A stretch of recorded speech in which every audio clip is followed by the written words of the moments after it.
So in this video, I want to break down the Ghost perk in Black Ops Cold War because I think it's one of the most important perks in the game, and it's important to understand how and when it works. There's actually a few surprises that are worth learning about in this video. If you read the description, undetectable by enemy spy planes whenever you are moving, planting, or defusing bombs, or controlling score streaks. The undetectable while moving part of that description can be ambiguous.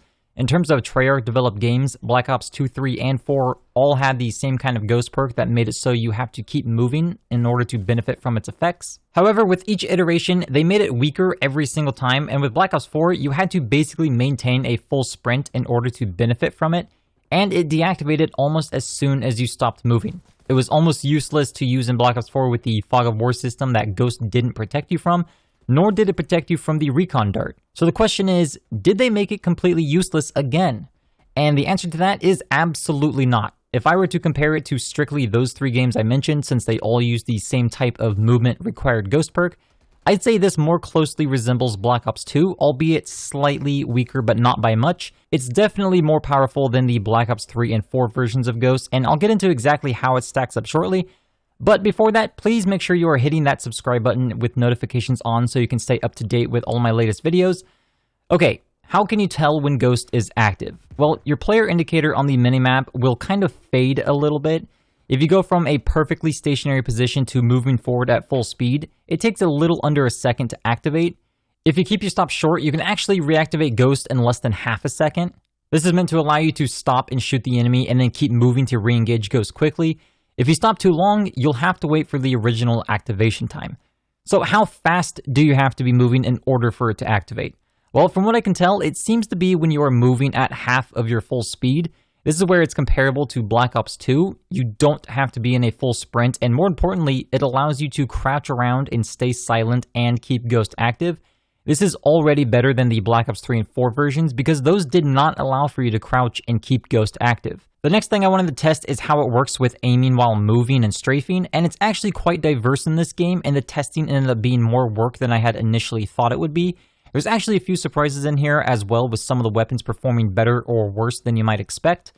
SMGs are clearly the best. As far as I can tell, all SMGs allow Ghost to activate while aiming and moving forward, as well as strafing left and right without any additional attachments. They have full range of motion without having to worry about Ghost deactivating. When it comes to assault rifles, these will require attachments to allow strafing left to right.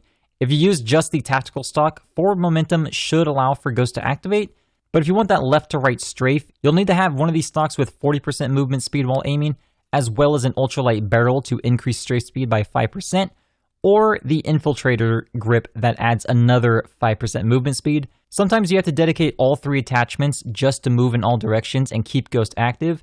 The XM4 is the only assault rifle that doesn't allow for this because it doesn't have an ultralight barrel.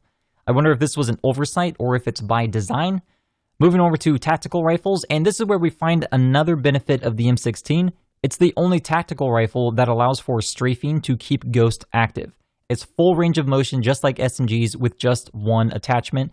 That's even better than the assault rifle category. The SAS combat stock on the M16 increases movement speed while aiming by 78%.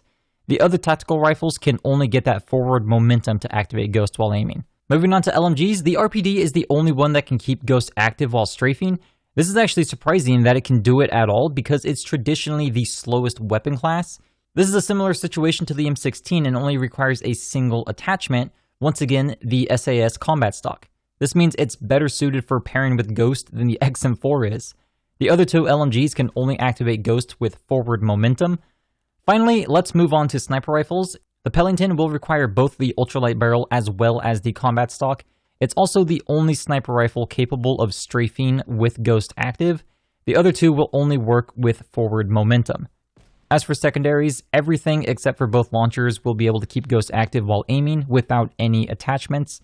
So the three surprising things I discovered here were the XM4 unable to strafe, and the RPD and M16 allowing full range of motion with a single attachment to keep Ghost active. When it comes to Black Ops 2, I think that allowed for all light machine guns and assault rifles to use an adjustable stock for Ghost to be active while strafing.